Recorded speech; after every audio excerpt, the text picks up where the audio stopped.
Before I get started, I just wanted to thank Game Mill Entertainment for supplying me with a code for this game.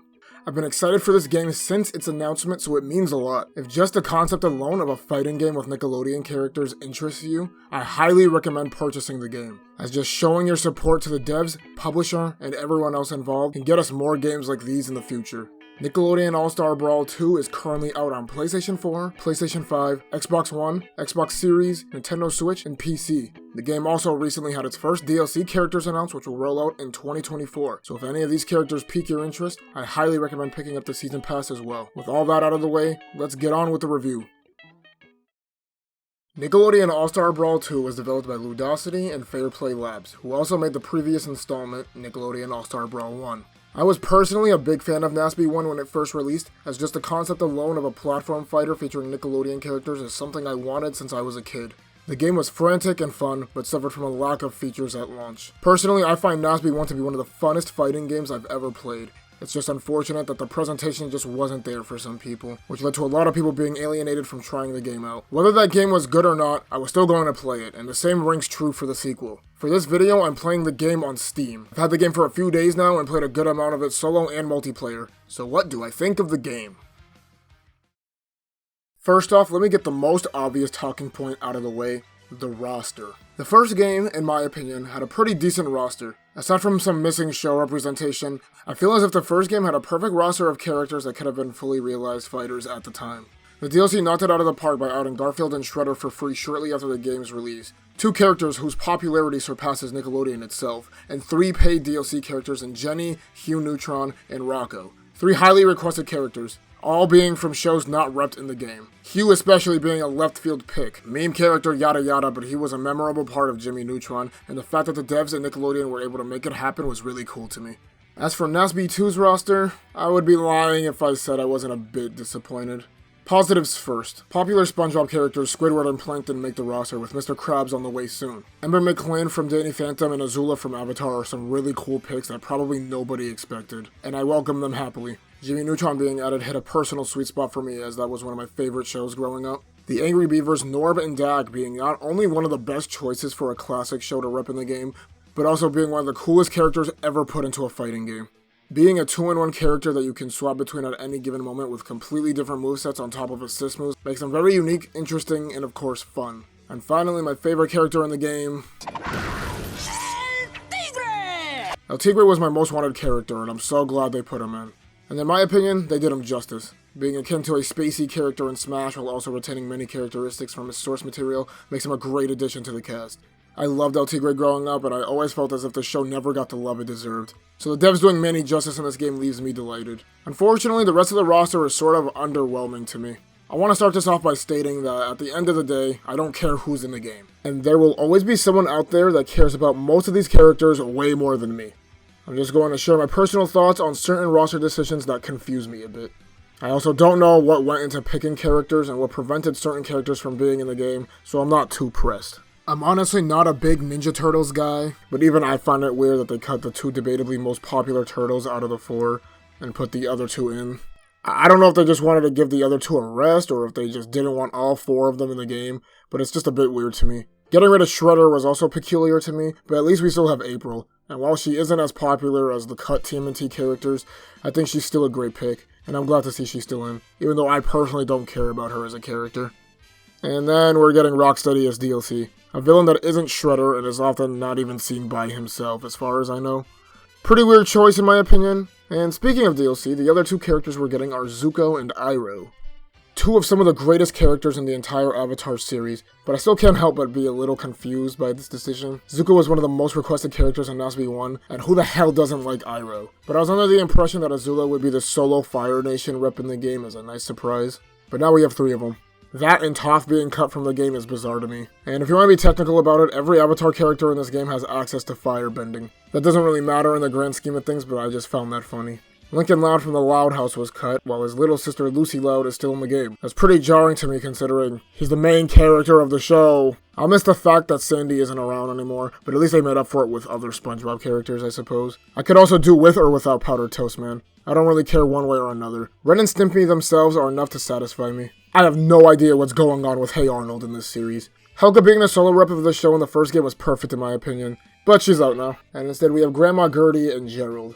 I don't hate these characters at all, but no Helga is very odd, and I don't know if it's the whole Arnold pacifist thing, but like, just put him in, man. If Isabel could be put into Smash and square up with Kazuya, then I don't see why Arnold can't be in Nasby. You know, and then screw it, put Tommy Pickles in there too. I want to see Azula eviscerate the infant.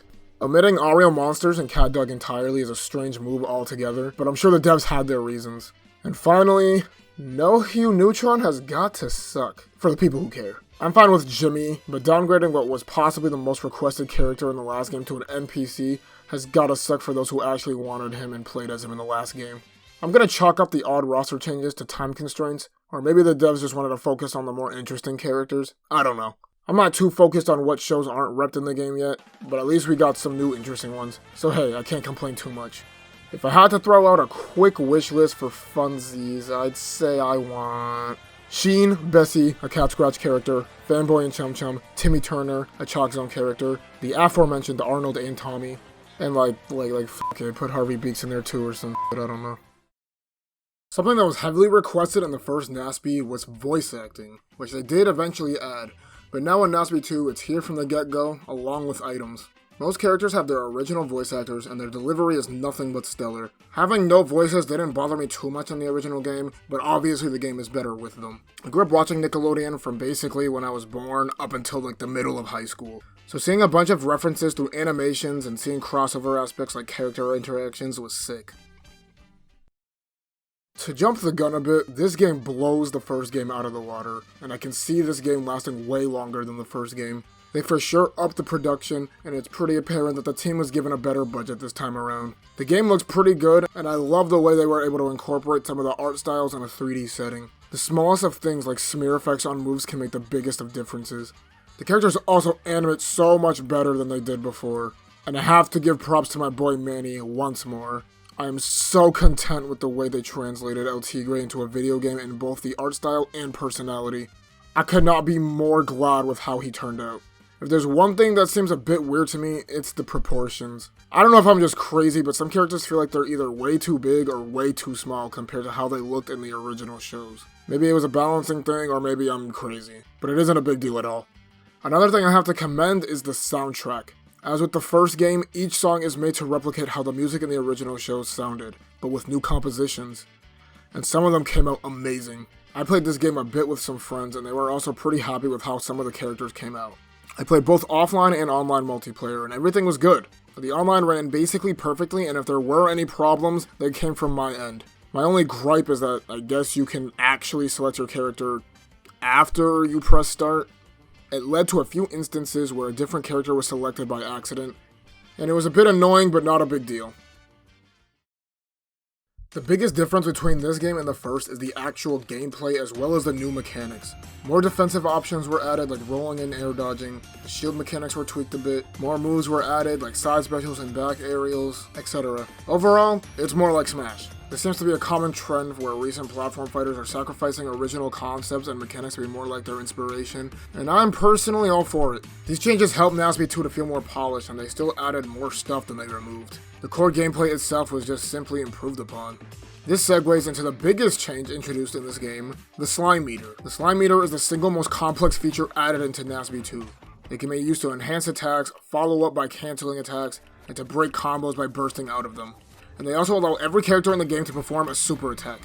I haven't really explored this mechanic thoroughly yet, as it takes me a while to get the hang of new games and the new mechanics they bring, but I can tell you right now that the Slime Meter is going to push this game to its limits and keep the meta fresh with new possibilities for years to come. Also, this isn't really a negative, but the game itself just feels completely different from the first entirely.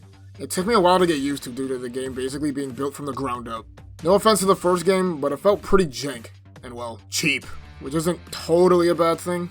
The game was really easy to get into and to play. Once you get a feel for Nasby 2, it feels so good to play. It's very responsive once you get used to the new controls. Probably one of the most ambitious modes in Nasby 2 is the campaign mode. If there's one way to catch my interest in a crossover game, it's to add a story mode. In this story, Vlad Plasmius from Danny Phantom causes chaos all over the Nickelodeon universe. It contains roguelike elements such as branching paths, power-ups, and RNG all around. It's honestly nothing too crazy, and it did for sure get repetitive and overstayed its welcome, but I still had fun. And in some aspects, I liked it better than the Smash story modes. I respect the effort in making the break the targets and race to the finish-esque levels, but they weren't as fleshed out as they could have been. I found the other single-player modes, such as the arcade mode and boss rush mode, pretty obsolete when the campaign already exists. They could be cool distractions, I guess, but you already fight against the other characters and bosses all the time in the campaign, so it kinda just leaves the other modes lacking. One of the biggest surprises in the story mode was seeing characters outside the playable roster making an appearance in support-like roles. Master Splinter, Gaz, Mrs. Wakeman, and y'all don't even understand how happy I got when I saw Frida was in this game. God, I love El Tigre. There are also small specific character interactions here and there depending on who you talk to and which character you're using. Some of the references are pretty on the nose, but hey, just even acknowledging certain things is enough for me to know that heart was put into the creation of this game. And yeah, can we talk about some of those references? Specifically the victory and losing animations. They were in their f***ing bag with some of these. A lot of them put a smile on my face, even if it was a character I didn't care too much about. Last few things I want to touch on. The game ran pretty much perfectly the entire time I played it. The load times can take a while, like a long while, but the game itself runs perfectly fine, and I ran into little to no trouble. Also, the team really stepped up when it came to alternate costumes. Each character has at least 3 unique alternate costumes, all of which being references to their shows. I made it pretty obvious before, but my favorite characters to play as in this game are Jimmy Neutron, El Tigre, and the Angry Beavers. I don't know if I see myself playing this game seriously going forward, but if I did, these would be the characters I would use.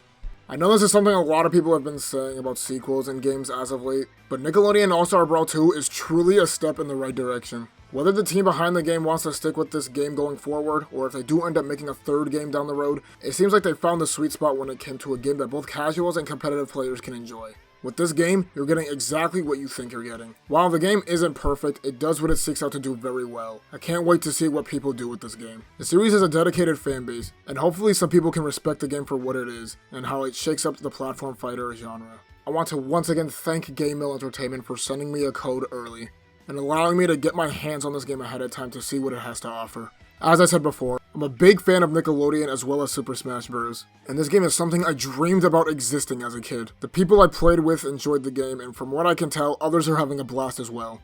Kudos to the devs for such a well-made game. You and your hard work did not go unnoticed.